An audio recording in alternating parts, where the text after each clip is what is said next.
अगली बार बच्चों के भविष्य के लिए वोट दें, चेहरों के लिए नहीं। अमौर की जनसभा में बोले प्रशांत किशोर।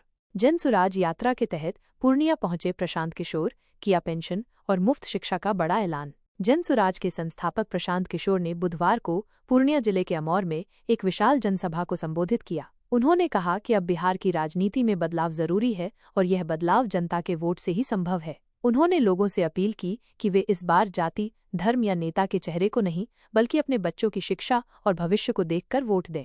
प्रशांत किशोर ने कहा, बिहार में आज भी आम आदमी को राशन कार्ड बनवाने या जमीन की रसीद कटवाने के लिए रिश्वत देनी पड़ती है। ऐसे भ्रष्ट सिस्टम को बदलना है तो हमें सोच समझकर वोट देना होगा।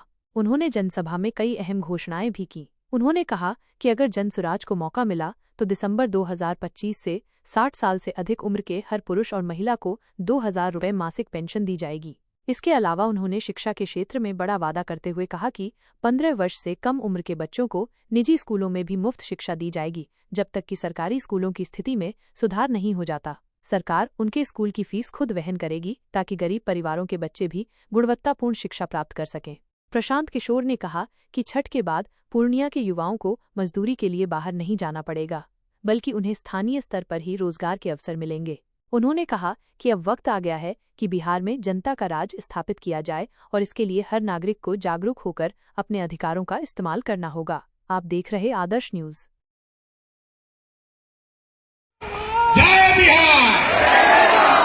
कितनी आवाज है? अमौर में इतनी आवाज है। जय बिहार! ना आवाज नहीं आ रही। जय बिहार! जय बिहार! जय बिहार! आओ तो आपके गांव में, यहाँ अमौर में बांध पर नदी पर बांध नहीं बना, आपके गांव में अस्पताल स्कूल नहीं हुआ, यहाँ पर फैक्ट्री नहीं लगी, लेकिन अयोध्या में रामलला का मंदिर बना है कि नहीं बना है? आपने, हमने वोट दिया, कई लोगों ने नीतीश कुमार को कहा ना मोदी को नहीं देंगे, हमको तो बिजली चाहिए, सड़क चाहिए, नीतीश को वोट देंगे। लालू जी के राज में बिजली, पानी, सड़क नहीं था, तो नीतीश के बिहार में, इसी बदहाल बिहार में बिजली का बिल 2000 आए चाहे 6000, घरे घरे बिजली आया है कि नहीं आया है? अरे हाथ उठाकर बताओ, बिजली आया है कि नहीं आया है? अमौर के आदमी का नेता लोग इतना खून चूस लिया कि मुंह से आवाजों नहीं निकल रहा। अरे बोलो, बिजली आया है कि नहीं आया है? आपने, हमने वोट दिया जाति के नाम पर, अपने जात के नेता को। बिहार में आदमी कहता है जिए चाहे मर जाएं, अपना जात वाले को ही वोट देंगे। तो मेरे भाई, आपके जात के नेता ने आपके बच्चों के पढ़ाई रोजगार का बात नहीं किया, लेकिन जाति का बात और जाति का जनगणना बिहार में गिनती कराया है कि नहीं कराया है? अरे जाति का जनगणना हुआ है कि नहीं हुआ है? आपने, हमने वोट दिया। मोदी जी का भाषण सुन के कि मोदी जी ने गुजरात में बड़ा विकास किया है, तो भैया मोदी गुजरात में तो विकास कर रहे हैं, पूरा देश का पैसा ले जाकर गुजरात के गांव गांव में फैक्ट्री लगा रहे हैं, और पूरे बिहार से, कटिहार से, पूर्णिया से, अमौर से आपके हमारे बच्चे गुजरात में जाकर नौकरी मजदूरी कर रहे हैं कि नहीं कर रहे हैं? अरे भाई, तो आपने किस बात पर वोट दिया जो आपको नहीं मिला? आपने अपने बच्चों के नाम पर कहा कि ए भैया, हम लोग आज तक अपने बच्चों के पढ़ाई रोजगार के लिए वोट नहीं दिए। यही बताने आए हैं।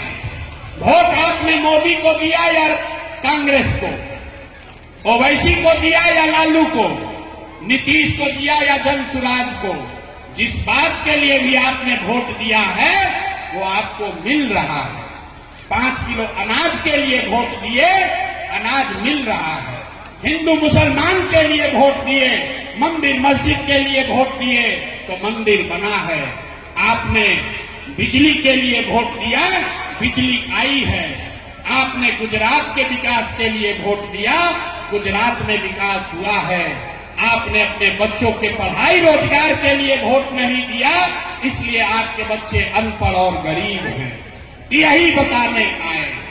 और ये हमसे नहीं सीखिए, ये बात तो आपके इस्लाम में बताई गई है। ये बात इस्लाम में बताई गई है। तो विकास आपको मिला नहीं। अब आ जाइए भागीदारी पर। आबादी के हिसाब से बिहार में आपका 40 विधायक होना चाहिए, लेकिन सिर्फ आज 19 विधायक हैं। ये चिंता का कारण नहीं है। आपको लगता है कि विधायक हमारा कम है। विधायक आपका कम इसलिए है कि राजद वालों ने आपको टिकट नहीं दिया, लेकिन चिंता का कारण ये है कि आबादी के हिसाब से 1650 मुखिया मुस्लिम समाज के लोग होने चाहिए। बिहार में 1200 से कम मुखिया ही मुस्लिम समाज के हैं। आबादी के हिसाब से 27,500 वार्ड सदस्य मुसलमान होना चाहिए। 11,000 से कम वार्ड सदस्य ही बिहार में मुसलमान हैं। ये आपको क्या दिखाता है? ये दिखाता है कि मुस्लिम समाज के लोग आपकी राजनीति में भागीदारी धीरे धीरे खत्म हो गई। लालू जी ने आपके मन में ये डर बैठा दिया कि जब तक हमारे पीछे नहीं चलोगे तुम सुरक्षित नहीं हो। हमारे पीछे चलते रहो, हमारे लालटेन में किरासन तेल बनकर जलते रहो और हम तुम्हारा चिंता करेंगे। नतीजा क्या हुआ? नतीजा ये है कि आपके और आपके बच्चों का भविष्य किरासन तेल की तरह जल रहा है और रोशनी मुसलमानों के घर में नहीं, लालू जी के घर में हो रही है। यही बताने के लिए आए। ये सब के बाद भी आप लालू जी का साथ नहीं छोड़ेंगे। आप कहते हैं कि भैया भाजपा को हराना है, चाहे कितना भी कष्ट हो जाए, भागीदारी न मिले, विकास न मिले, भाजपा को हराना है। चलिए इसी को देख लीजिए। 1990 से जब से आप लालटेन को वोट दे रहे हैं, उस समय भाजपा का बिहार में 0 सांसद था, 0, और देश में उसका 2 सांसद था। आज भाजपा गठबंधन का बिहार में 30 से ज्यादा सांसद है और देश में 240 सांसद है। तो मेरे भाई, विकास आपको मिला नहीं, भागीदारी आपको दिया नहीं और आप भाजपा को हरा पाए नहीं, लेकिन आप जो हैं वो रास्ता बदलने को तैयार नहीं हैं। तो अब आपके पास ऊपर वाले ने ये रास्ता भेजा है, एक नया विकल्प भेजा है जिसका नाम है जन सुराग। इससे जुड़िए। ये वो पौधा है, ये वो पौधा है जिसको अगर आप सींचिएगा तो यही आगे चलकर आपको फल भी देगा और आपके लिए सुरक्षा का कारण भी बनेगा। ये वो रास्ता है। और नहीं राजद के मरे हुए पेड़ पर अगर खून से भी सींचते रहिएगा, कुछ आपको हासिल होने वाला नहीं है। आपसे अंतिम में यही आग्रह करेंगे कि एक बार अपने बच्चों के लिए, एक बार अपने बच्चों के लिए जो इस्लाम में ताकीद की गई है, अपने बच्चों के लिए सजग होइए। जिस दिन आपके बच्चे पढ़ेंगे, जिस दिन आपके बच्चों को रोजगार होगा, जिस दिन आपके लोगों को यहाँ भागीदारी होगी, भाजपा अपने आप हार जाएगी। भाजपा से डरना बंद कीजिए, भाजपा से डरकर वोट देना बंद कीजिए। यही बात बताने आए। 20 करोड़ की आबादी किसी के डर में नहीं रह सकती है। अपनी ताकत बनाइए, अपने बच्चों को राजनीति में लाइए। जन सुराज ने घोषणा की है, 1-2 नहीं, कम से कम 40 जगहों पर, कम से कम 40 जगहों पर मुसलमान साथियों को जन सुराज की ओर से टिकट देकर उनको चुनाव लड़ाया जाए। और ऐसा नहीं कि टिकट दिए और उससे 2 करोड़ रुपया भी घूस लिए, वो बात नहीं। गरीब से गरीब मुसलमान का परिवार का बच्चा भी अगर उसके पास सलाहियत है, समाज को सुधारने का जज्बा है, तो जन सुराज उसको टिकट भी देगा और संसाधन भी देगा। आपको अपने समाज के लिए खड़ा होना जरूर पड़ेगा। अगर आपको ठीक लगे तो इस व्यवस्था से जुड़िए, और न ठीक लगे तो जो आपकी राजनीतिक बंधुआ मजदूरी चल रही है 30 वर्ष से, वो चलाते रहिए। लेकिन ध्यान रखिए, अगर नहीं सुधरोगे, भाजपा के डर से बातिलों का साथ देते रहोगे, तो लिख कर रखिए, जिस गरीबी बदहाली में आपका जीवन बीत रहा है, आपके बच्चों को, आने वाली पीढ़ी को भी इसी गरीबी और बदहाली में जीना पड़ेगा। कोई इसको सुधार नहीं सकता है। यही बात बताने आए हैं। ठीक लगे तो जन सुराज से जुड़िए और न ठीक लगे तो लालटेन पर लटके रहिए। लेकिन लालटेन पर लटकिएगा तो अपने बच्चों के बर्बादी का, उनके गरीबी का, उनके बेरोजगारी का जिम्मेवार आप खुद होंगे। मुस्लिम साथी बैठे हैं, आप कह रहे हैं भैया हम लोग का क्या आगे होगा, कैसे भाजपा से निपटेंगे। आप जरा सोचिए, जिस कौम का सबसे पवित्र ग्रंथ कुरान का पहला शब्द है इकरा, मतलब पढ़ो। जिस कौम के सबसे पवित्र ग्रंथ का पहला शब्द है इकरा, वो कौम आज देश की सबसे अनपढ़ कौम है और आपको उसका कोई चिंता नहीं। अरे भाई, जब आपको अपने बच्चों की चिंता नहीं है तो दूसरा कोई आपके बच्चों की चिंता क्यों करेगा? क्यों करेगा आपके बच्चों की चिंता? आप कह रहे हैं कि भैया नेताओं ने हमारे साथ धोखा किया है। मेरे भाई, जितने यहां मुस्लिम भाई बैठे हैं, बहनें बैठी हैं, आपके हदीस में ये बात लिखी गई है। हर मुसलमान का ये फर्ज है, अपने बच्चों के साथ आपको इंसाफ करना है।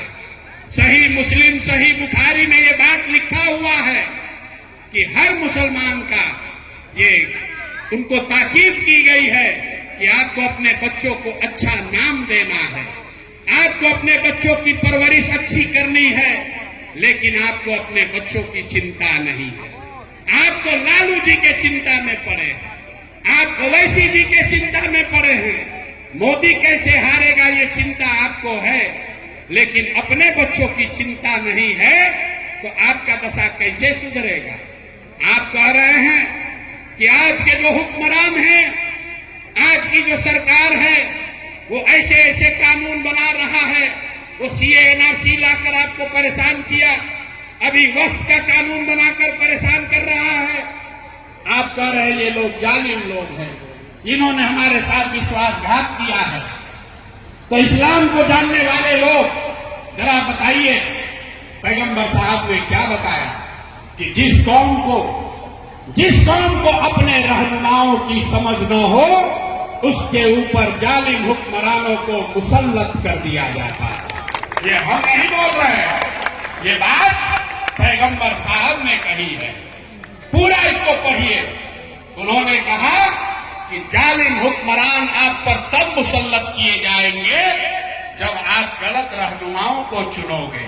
तो 30 बरस से आपने जो रास्ता इस्लाम में बताया गया, अपने बच्चों की चिंता छोड़ के, इस्लाम में बताए हुए रास्ते को छोड़कर लालू, नीतीश और भाजपा की लड़ाई में आप पड़े हैं, तो आपके ऊपर के हुक्मरान जालिम नहीं होंगे तो क्या होगा? ये बात तो आपको पहले से बताई गई है।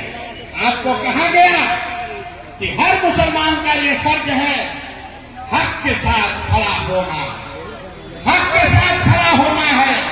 लेकिन यहां बैठे जितने मुसलमान हैं, आपके मुंह पर कह रहे हैं, ज्यादातर मुसलमान हक की चिंता नहीं कर रहे हैं, आप तादाद की चिंता कर रहे हैं। आप जोड़ते हैं कि कौन भाजपा को हराएगा, तादाद किसके साथ है।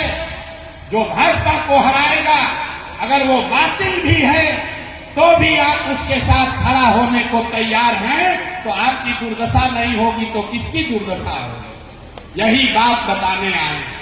आपको प्रशांत किशोर की रहनुमाई नहीं चाहिए। जो इस्लाम में धार्मिक, सामाजिक, राजनीतिक जीवन के लिए जो रास्ता बताया गया है, अगर आप उसको अपनाइएगा, अपने आप आपका जीवन में सुधार होगा। और जितने लोग यहां समझ रहे हैं ये बात सब तो ठीक है, हम लोग भाजपा को कैसे हराएंगे, तो हम आपको एक फार्मूला दे देते हैं। एक फार्मूला याद रखिए और आपको पता चलेगा कि ये जन स्वराज का फार्मूला कैसे आप इसका इस्तेमाल करके भाजपा को हरा सकते हैं। पूरे देश में आपको लोग आकर बता रहे हैं कि सारा हिंदू भाजपाई हो गया, सब मुसलमान एकजुट हो जाइए। ओवैसी साहब आकर कह रहे हैं कि सारे मुसलमान एक हो जाओ, आपके साथ धोखा हो रहा है, आप अपना रहनुमा खड़ा कीजिए। हम आपको बता रहे हैं वो रास्ता ठीक नहीं है, हम आपको जीतने का रास्ता बता रहे हैं। जब भी आपको लगे कि इस देश का सारा हिंदू मुसलमान विरोधी है या भाजपाई है, तो इस आंकड़े को याद रखिए। इस देश में 80% हिंदू रहते हैं। इस देश में 80% आबादी हिंदुओं की है और भाजपा को वोट मिला है 35%। 80% आबादी वाले हिंदुओं के समाज में भाजपा को 35% वोट मिला है। इसका मतलब है कि आज भी आधे से ज्यादा हिंदू भाजपा को वोट नहीं करता है। आपको तय इतना ही करना है, आपको पहचानना है कि वो कौन हिंदू हैं जो विचारधारा के आधार पर भाजपा से लड़ाई लड़ रहे हैं। हम आपको बता रहे हैं, जो हिंदू गांधी को मानने वाले हैं, जिनका गांधी के विचारधारा में यकीन है, वो किसी जाति के हिंदू हों, वो भाजपा को वोट नहीं करते हैं। जो हिंदू बाबा साहब अंबेडकर को मानने वाले हैं, वो भी भाजपा को वोट नहीं करते हैं। जो वामपंथ और कम्युनिस्ट विचारधारा को मानने वाला हिंदू है, वो भी भाजपा को वोट नहीं करता है। और जो लोहिया जयप्रकाश के समाजवाद को मानता है, वो भी भाजपा को वोट नहीं करता है। तो इन चार विचारधारा के मानने वाले हिंदुओं के साथ अगर 20% मुसलमान सामाजिक राजनीतिक गठजोड़ बना ले, तो आप हुए 60, भाजपा हुई 40 और उसी से भाजपा से लड़ाई लड़ी जा सकती है। यही फर्क है ओवैसी साहब में और जंगसुराज में। ओवैसी साहब कह रहे हैं कि मुसलमानों को अपना रहनुमा, अपना नेता खड़ा करना चाहिए। प्रशांत किशोर जंगसुराज ये कह रहा है कि मुसलमानों को अपना नेता, अपना रहनुमा खड़ा करना चाहिए, लेकिन उन हिंदुओं के साथ मिलकर करना चाहिए जो विचारधारा के आधार पर आपके साथ चलने को तैयार है, भाजपा से लड़ने को तैयार है। यही फर्क है ओवैसी के मॉडल में और जंगसुराज के मॉडल में। यही रास्ता आपको बताने आए हैं।